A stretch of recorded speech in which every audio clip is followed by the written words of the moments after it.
mencoba melakukan estimasi ukuran sampel pada analisis regresi sederhana yang hanya memiliki 2 variabel.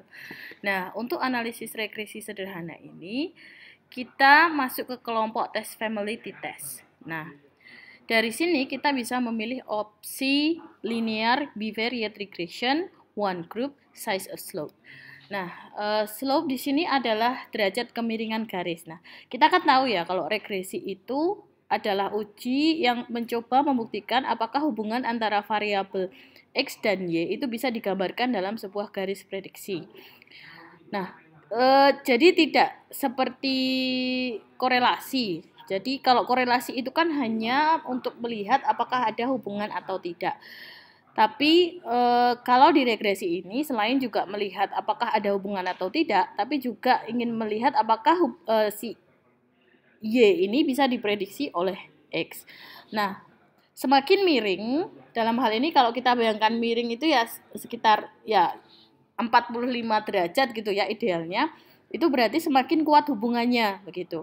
Tetapi ketika slope-nya itu tidak ada alias 0, itu bisa kita gambarkan dalam garis horizontal begitu ya. Itu artinya bahwa sama sekali tidak ada hubungan, bahwa perubahan di X berapapun itu tidak akan memberikan pengaruh terhadap perubahan nilai di Y. Nah, secara sederhana seperti itu. Nah, untuk menghitung ukuran sampel, kita bisa menggunakan power analysis a priori seperti biasa. Di sini kita perlu menentukan beberapa hal. Yang pertama adalah tails. Seperti di korelasi bivariat, bahwa kita juga perlu menentukan apakah sudah ada asumsi mengenai arah hubungan atau belum.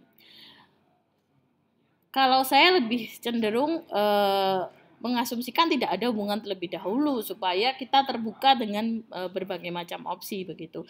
Karena dengan mengasumsikan adanya hubungan ke arah tertentu, opsi kita akan terbatas pada arah itu.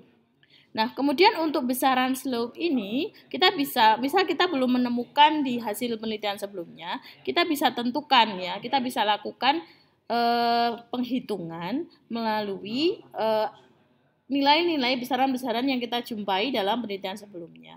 Besaran apa saja yang kita butuhkan? Ada besaran korelasi, kemudian standar residual, standar deviation untuk residual, dan standar deviation untuk X atau Y begitu ya.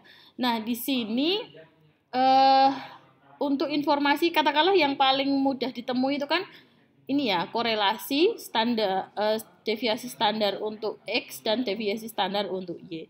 Dari mana kita bisa peroleh ini? Kita bisa lakukan perkiraan dari hasil penelitian yang sudah ada. Jadi misalnya di hasil penelitian sebelumnya bahwa korelasi X dan Y ini bersifat medium yaitu 0,3. Kemudian standar deviasi untuk variabel X itu misalnya 4,5. Kemudian untuk variabel Y itu 7,1 misalnya. Nah, kita bisa kemudian bisa hitung dan ini bisa kita calculate dan transfer to main windows. Nah, misalnya di penelitian sebelumnya korelasinya tidak sebesar itu, hanya 0,2 misalnya. Nah, ini kita bisa ubah.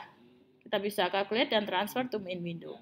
Di sini kemudian kita peroleh nilai slope-nya ya. Untuk alfa seperti biasa, taraf signifikansi adalah 0,05. Untuk power, kita gunakan nilai konvensional saja, yaitu 0,8, karena jarang sekali analisis itu memiliki power hingga sebesar 0,95. Untuk H0, seperti biasa kita isi 0. Dan tadi untuk besaran ini langsung otomatis terinput ya dari hasil kalkulasi tadi. Nah, tugas selanjutnya kita adalah tinggal mengkalkulasi berapa ukuran sampel yang kita butuhkan dari parameter-parameter yang sudah kita input ini. Baik, nah dari sini kita peroleh bahwa untuk slope hipotesis alternatif sebesar 0,315 dengan parameter sekian, kita membutuhkan total sample size 191 orang begitu. Baik, itu saja video mengenai G-Power untuk analisis regresi sederhana. Terima kasih.